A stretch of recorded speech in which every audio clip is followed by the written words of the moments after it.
قرآن کریم کے خلاف ہے یہ چیز کہ رسول اللہ کی وراثت نہیں تھی، اور قرآن نے ان کو یہاں سے خارج نہیں کیا۔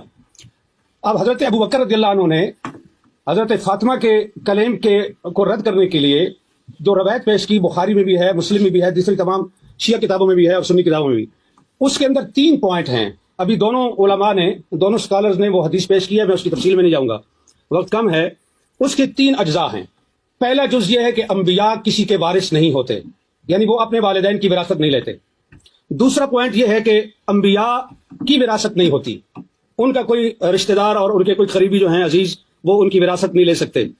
اور تیسرا پوائنٹ یہ ہے کہ جو کچھ انبیاء چھوڑتے ہیں وہ صدقہ ہے۔ اب یہاں سوال یہ ہے کہ انبیاء کی وراثت نہیں ہوتی، تو رسول اکرم صلی اللہ علیہ وآلہ وسلم نے اپنے والد گرامی حضرت عبداللہ بن عبد المطلب کی وراثت لی ہے۔ اس میں 3 چیزیں تھیں۔ ایک وہ ان کا مقام تھا جو ان کا آبائی مقام تھا، دوسرا ام ایمن جو لونڈی تھی، اور تیسری چیز جو ہے وہ تلواریں اور اونٹنی تھی۔ بعض کہتے ہیں 1 سے زیادہ اونٹ تھے، بعض کہتے ہیں 1 تھے، چلو ایک ہی صحیح، ہم ایک ہی پر اتفاق کرتے ہیں۔ تو یہ وراثت تھی رسول اللہ کے والد کی، رسول اللہ نے یہ وراثت اپنے والد سے لے لی۔ تو یہ کیسے وہ کہہ سکتے ہیں کہ انبیاء وراثت نہیں لیتے؟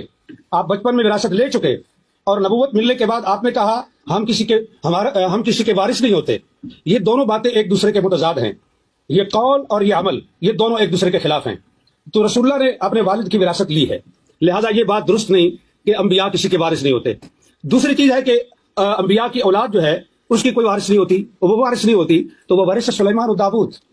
اور حضرت زکریا علیہ السلام نے جو کہا کہ انی خفت الموالی من ورائی، یہ علماء کے لیے یہ لفظ جو ہے یہ قابل غور ہے اہل علم کے لیے، کہ حضرت زکریا یہ کہہ رہے ہیں کہ انی خفت الموالی، میں موالی سے ڈرتا ہوں، مجھے ڈر ہے، اس لیے میں تجھ سے مانگ رہا ہوں کہ مجھے ایک وارث چاہیے۔ اب یہاں جو سکالر یہ فرماتے ہیں کہ یہ وراثت علم کی وراثت تھی، نبوت کی وراثت تھی، تو خفت الموالی کو آپ کہاں لے کے جائیں گے؟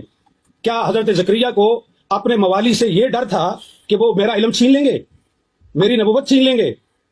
انہیں ڈر اس چیز کا تھا کہ جو میری پراپرٹی ہے اور جو میری جائیداد ہے، میرے بعد میرے موالی اس پہ قابض ہو جائیں گے، اور اس لیے انہوں نے یرثنی و یرث من آل یعقوب یہ انہوں نے مانگا۔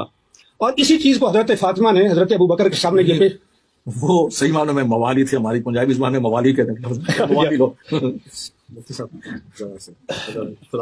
جی بالکل خلاصہ کر۔ تو گزارش یہ ہے کہ یہ ہے قرآن، اور یہ کہہ رہے ہیں ڈاکٹر علی کے وقت نہیں ہے تو میں اس کو مختصر کرتا ہوں، صرف تاریخی لحاظ سے ایک چیز پیش کر کے، کہ حضرت ابو بکر اور حضرت عمر کے دور میں گورنمنٹ کے قبضے میں رہا صدق۔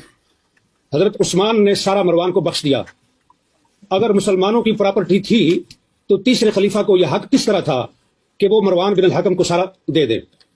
پھر حضرت عثمان کے بعد امیر شام معاویہ بن ابی سفیان کا دور آیا، انہوں نے حضرت عثمان کے بیٹے اور حضرت اس کو مروان کو اور اپنے بیٹے کو، ان 3 کے درمیان فتح کو تقسیم کیا جناب معاویہ بن ابی سفیان نے۔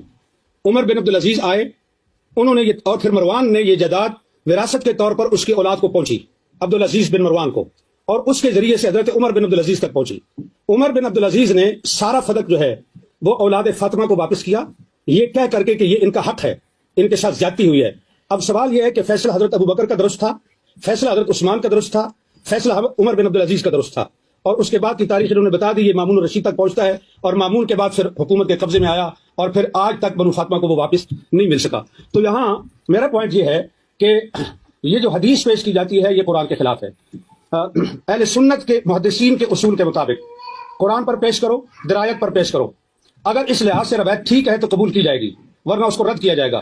بخاری کے اندر روایت آنے کا یہ مطلب نہیں ہے کہ ہم اس کو آنکھیں بند کر کے قبول کر لیں، یہ روایت قرآن کے شریعت کے خلاف ہے۔